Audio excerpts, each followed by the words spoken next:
Hello and welcome to my video demonstration. Today I am going to be drawing Olaf's face.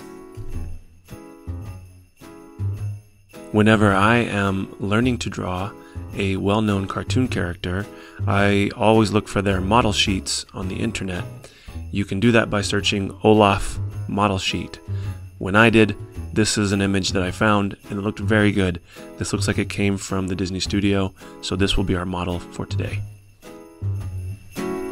The next thing we need to do is to gather our materials.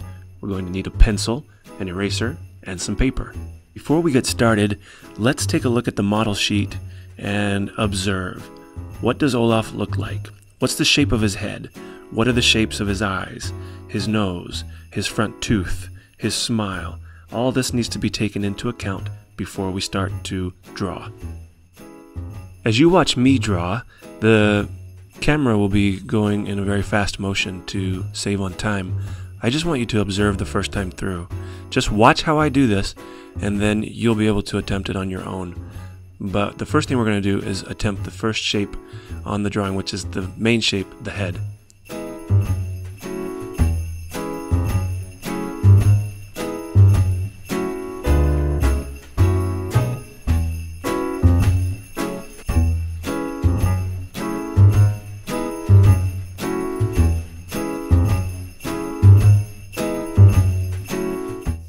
Next, go back to the source material. Let's look at our reference of Olaf and look for where the eyes are on the head. They're in the upper third of the head. And look where they connect with the nose. Now, let's go back to our drawing and we're going to look for a cross section where we can place the eyes and the nose. Okay, looking back at the picture, look at the proximity of the eyes in Olaf's face. How close are they together? How much space is behind that eye that's closest to us from the back of the head? How close are they to the nose where it connects to the head? Let's add the eyes. Remember that we need to keep them fairly close together. And also look at the distance between that eye and the back of the head. If you need to, just erase. Let's put some simple eye marks just to mark the eyebrows. We'll go ahead and add the pupils. Keep in mind, they're just simple circles. And then we'll add in the eyelid lines. There's the other pupil. And just keep it loose. Don't be too concerned about how it looks. He may look a little cross-eyed at first, but that'll be fixed over time. Let's go ahead and begin the nose. Olaf's nose is really just a series of crooked lines. Look back at the source material again and again for this one. Let's take a look at the smile. Look at where Olaf's smile is. Where does the first part of the lip meet the carrot nose? How does it bend under the nose? And where does the dimple meet the cheek? Let's go ahead and start adding in the smile.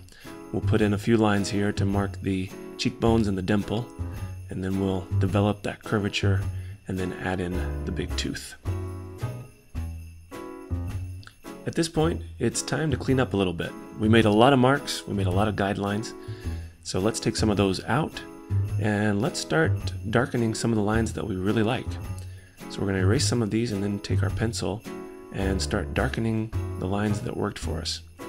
And at this point, it's looking pretty good, starting to look like Olaf. So we'll just darken some of those lines that make sense. Take time with this. Just practice it as best you can. And make sure that you're outlining the lines, only the lines that you like. There we go.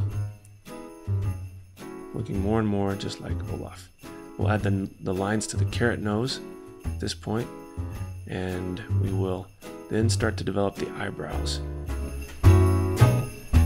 As we add in the final details of Olaf's face, go back to the source material. Look it over. Make sure that what you're finishing looks like the model. This is the only way that you can master it. If it doesn't, either fix it or start over, but don't give up. My name is Damon Kenrick, and I hope you enjoyed my video demonstration on how I draw Olaf's face.